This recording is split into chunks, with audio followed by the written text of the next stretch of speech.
Hello दोस्तों, स्वागत है हमारे YouTube channel study for you में।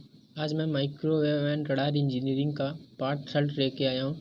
इसके पहले पार्ट 2 मैं दे चुका हूँ, उसका लिंक मैं डिस्क्रिप्शन में दे दूँगा और आई बटन पे भी दे दूँगा, आप वहाँ जाके उसको देख सकते हैं। तो आज का हमारा चलो स्टार्ट करते हैं। आज का पहला question, the directive gain of a transmitting antenna is proportional to.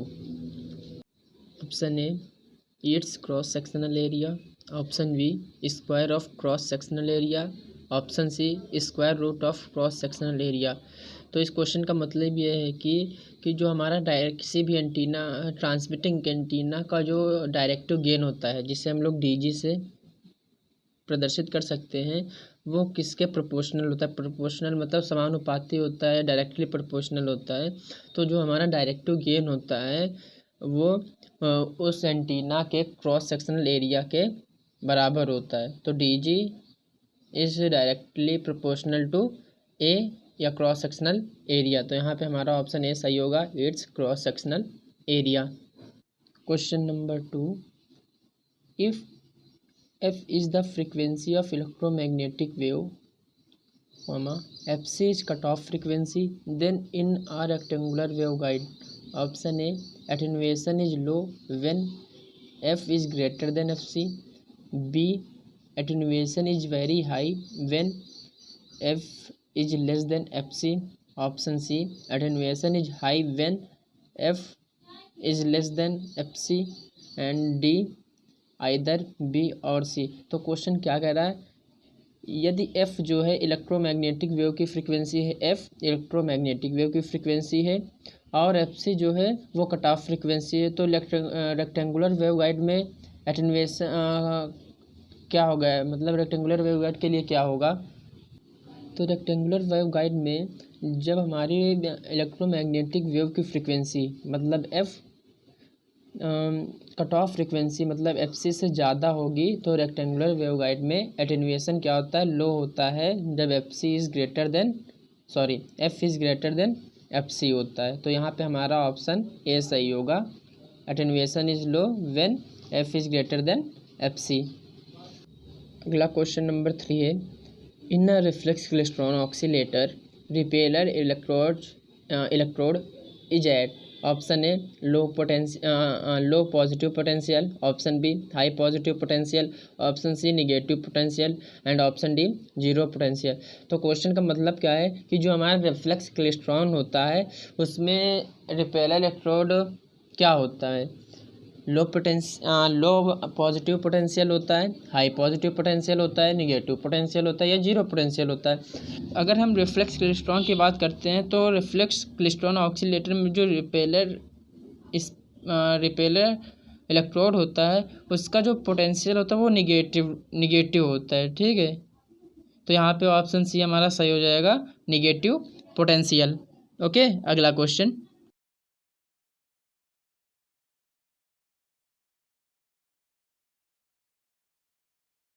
Option A valid diode, option B impact diode, option C gun diode, and option D step recovery diode antenna. तो question का मतलब है इनमें से कौन सा सी antenna के लिए ट्रांसफर्ड इलेक्ट्रॉन डिवाइस की तरह वर्क करता है। तो हमारा जो गन डायोड होता है वो सी एंटीना के लिए ट्रांसफर लॉकिंग इलेक्ट्रॉन डिवाइस की तरह वर्क करता है। तो यहाँ पे हमारा ऑप्शन सी सही हो जाएगा, गन डायोड। अगला question number 5, a magnetron requires an external magnetic field with flux line parallel to axis of cathode। तो यहाँ option A true, option B false. तो जो ये स्टेटमेंट आपको दिया गया है ये बिल्कुल सही स्टेटमेंट है, तो यहाँ हमारा ऑप्शन ए हो जाएगा ट्रू। अगला क्वेश्चन देखते हैं, question number 6, when a line short circuit at far end the minimum voltage occurs at, option A far end, option B source end, option C midway between source and far end, option D none of the above. तो हमारा question का मतलब क्या है कि जब कोई भी लाइन होती है अगर उनके एंड पे फार एंड पे शॉर्ट सर्किट कर दिया जाता है तो जो मिनिमम वोल्टेज होता है वो कहाँ पे होता है, तो मिनिमम वोल्टेज जब भी, जैसे ये दो लाइनें हैं इनके जब एंड को हम शॉर्ट सर्किट कर देंगे तो यहाँ पे वोल्टेज जो हो जाएगा वो 0 हो जाएगा, मतलब V इक्वल टू 0, तो ये मिनिमम वोल्टेज हो जाएगा। तो कौन सा ऑप्शन सही हो जाएगा?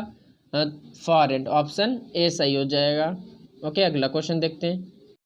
Question number 7, in microwave system the function of mode filter is option A to suppress modes with lower cut off frequency, option B to suppress modes with higher cut off frequency, option C to change mode of wave transmission, and option D both B and C. क्या कह रहा है question में कि जो microwave system होता है उसमें मोड फिल्टर का वर्क क्या होता है।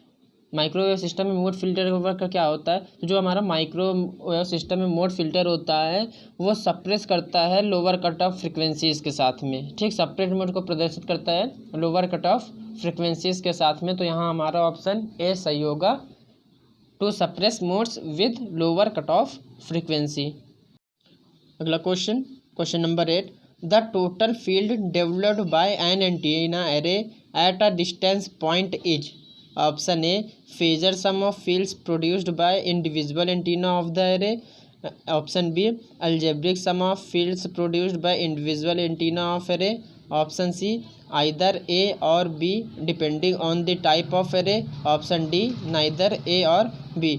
तो जो हमारा क्या कह रहा है question, the total field develop, जो टोटल फील्ड एंटीना के द्वारा डेवलप्ड की गई होती है उसमें जो एरे एट अ डिस्टेंस, तो वहाँ पे जो एरे होता है वो उसका डिस्टेंस पॉइंट क्या होता है, ठीक है। तो एरे से डिस्टेंस पॉइंट क्या होता है ये पूछ रहा है। तो क्या होगा, जैसे ये बहुत सारे एक एरे होता है उसमें बहुत सारे एंटीना के डायरेक्टर लगे होते हैं, तो जो इसमें से एक एरे होगा वो इंडिविजुअल फील्ड प्रोड्यूस करता है सभी क्या फेजर सम, मतलब जो एक एरे होगा वो जितने भी डायरेक्टर उसमें लगे होते हैं या एंटीनास लगे होते हैं वो एक इंडिविजुअल एरे सभी का फेजर सम को प्रदर्शित करता है। इसलिए यहाँ पे ऑप्शन ए सही होगा, phasor sum of field produced by individual antennas of array.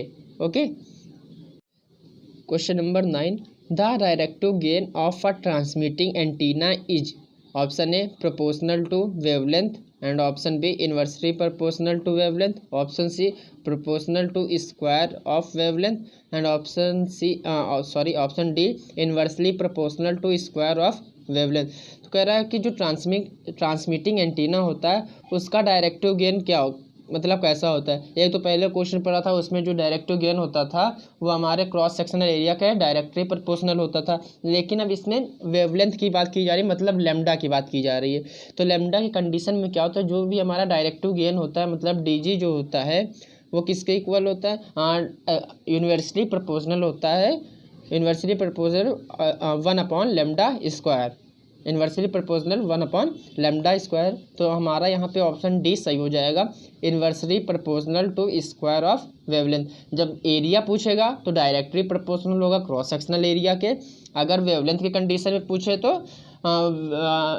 Universally proportional होता है वेवलेंथ के स्क्वायर के। Okay, question number 10, a duplexer is used to option A couple two antennas to a transmitter, option B isolate the antenna from the local oscillator, option C prevent interference between two antennas connected to receiver, and option D use an antenna for reception or transmission without interference। तो जो हमारा duplexer क्यों use किया जाता है किसी भी antenna में, तो जो डुप्लेक्सर का वर्क होता है वो रिसेप्शन और ट्रांसमिशन के लिए यूज़ होता है कि जिससे जो हमारा रिसेप्शन और ट्रांसमिशन हो रहा है वो किसी भी समस्या के मतलब विदाउट इंटरफेरेंस के हो जाए, ठीक है। तो यहाँ ऑप्शन डी हमारा सही है, use an antenna for reception और transmission without interference. Question number 11, a branched duplexer requires option A TR tubes, option B ATR tube, option C both TR and ATR tube, and D none of the above. तो जो branch duplexer होता है उसमें क्या कौन कौन सी चीज़ें requires होती हैं, तो यहाँ पे टीआर ट्यूब भी रिक्वायर होती है और एटीआर ट्यूब भी रिक्वायरमेंट होती है। ब्रांच डुप्लेक्सर मतलब ऊपर के दोनों ऑप्शन सही हैं, तो हमारा सी ऑप्शन सही होगा, both TR and ATR tube, क्योंकि जो ब्रांच डुप्लेक्सर होता है उसमें टीआर और एटीआर ट्यूब दोनों की ज़रूरत पड़ती है। ओके, तो यहाँ ऑप्शन सी सही होगा, both TR and ATR tube. Question number 12, in a backward wave oscillator the wave. Option A travelling along the line winds itself back and forth. Option B progress only in forward direction. Option C progress only in backward direction. तो कह रहा है कि जो BWO होता है मतलब backward wave oscillator होता है, इसे BWO भी कहते हैं, इसका फुल फॉर्म याद कर लेना। तो उसमें जो वेव होती है वो किस तरह से वर्क करती है, तो बैकवर्ड वेव डायरेक्शन में जिस लाइन में वेव जाएगी वहाँ से जाने के बाद फिर से उसी लाइन में वापस आ जाती है। ठीक है, तो यहाँ पे ऑप्शन ए सही होगा, travelling along the line winds itself back and forth. Question number 13, in a vacuum tube the transmit time of electron between cathode and anode is important at. Option A low frequency, option B high frequency, option C both A and B, and option D frequency which are neither very low or very high. तो इस question का मतलब समझ लेते हैं। क्या कह रहा है कि इन अ वैक्यूम ट्यूब में the transmit time of electron, जो इलेक्ट्रॉन का ट्रांसमिट टाइम होता है between cathode and anode is important at. तो जो कैथोड और एनोड के बीच में किस पर होता है इम्पॉर्टेंट, जो ट्रांसमिट इलेक्ट्रॉन का ट्रांसमिट टाइम होता है वो को किस पर इम्पॉर्टेंट होता है। तो जो भी कैथोड और एनोड के बीच में जो भी इलेक्ट्रॉन होता है तो उसका ट्रांसमिट टाइम हायर फ्रिक्वेंसी, जो हाई फ्रिक्वेंसीज होती हैं उसके लिए इम्पोर्टेंट माना जाता है। ठीक है, ओके, तो ये हमारा आंसर होगा ऑप्शन बी हाई फ्रिक्वेंसी। बस आज के लिए इतना ही, आगे क्वेश्चन अगली वाली वीडियो में देखेंगे।